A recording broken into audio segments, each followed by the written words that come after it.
This is an excerpt audio recording from this Sunday, January 3rd, 2010, first church service at Northpoint Community Church, and Andy does a brilliant job of preparing us for an exciting new year in 2010.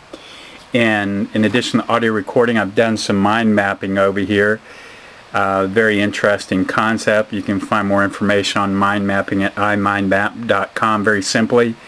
Visual images and colors emphasize the material and help store the information effectively within the brain, deeply within the brain, into long-term memory, so it's easier to review and remember this information, store it effectively.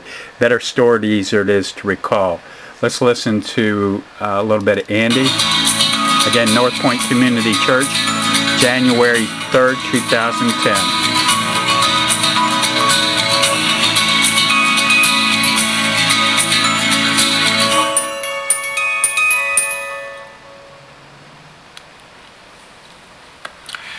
Well, according to all the experts, I'm not sure all the experts are, about 40 to 50% of us will have New Year's resolutions. So let me just see how well the experts predicted this. How many of you have some sort of New Year's resolution? Let me just see those hands, yeah.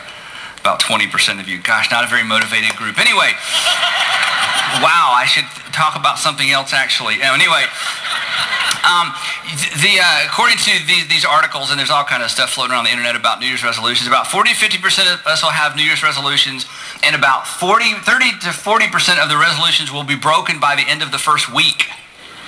So those of you that didn't set one, you knew better actually, and like 90% will be will be forgotten by halfway through the year. But this is kind of interesting. There are all these lists of New Year's resolutions, and so I found one that I thought was kind of represented the other ones I looked at. So here are the top 10 New Year's resolutions, and only a couple of these are surprises, and I think maybe they made up a couple of these just to try to be politically correct. I don't know that these are, I've never heard some of these as New Year's resolutions. What would you guess the number one New Year's resolution has something to do with? What would you get?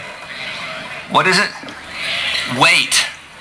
Isn't that interesting? That in the middle of a recession, we still have too much food. We have too much food. Do you know what? Whenever you have too much of something, you abuse it. And regardless of how bad things are in our economy, we're still fat. So we still feel like yeah, exactly. The number one New Year's resolution is lose weight. Number two, manage money or save money or get rid of debt. Number three, get a better job. Number four, spend more time with family. That'll never be the first one, but maybe it should be. We're more concerned about our weight than our family. I don't know.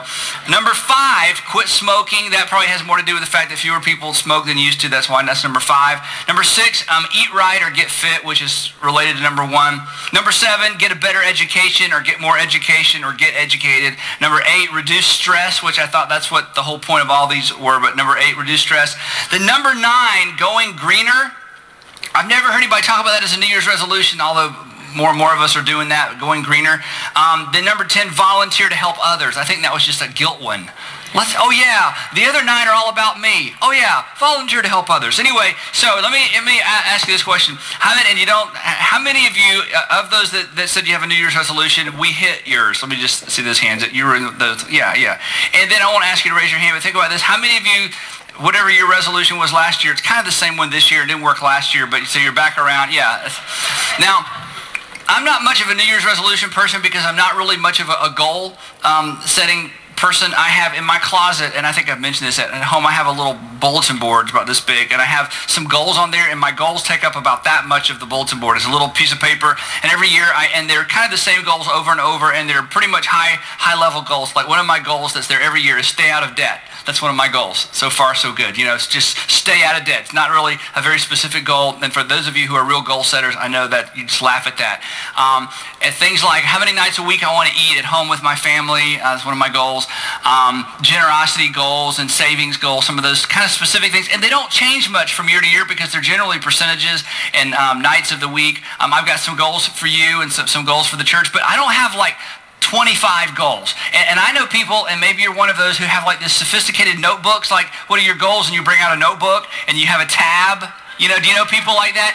And if you're married to someone like that, chances are you're the opposite. You have no goals. They have all the goals for you. They have a section in their notebook for you. Here's my wife's goals. She hasn't set them yet, but here are my goals for my wife, or my goals, because it's generally the man that's kind of crazy, you know, got tabs and stuff. And I think all of that's good. And I think one of the reasons that I'm not more that way, and honestly, when I'm around people that way, they're that organized and they have sub-points and subcategories, and every day they look at them, or every, 6 hours, 3 times a day, they look at them, how am I doing? They chart them and all that. When I'm around those people, it's very intimidating, and I feel like a complete loser because I just have like 5 that are, kind of the same year after year. But I think one of the reasons that I'm not so goal-oriented is I was kind of scarred as a child.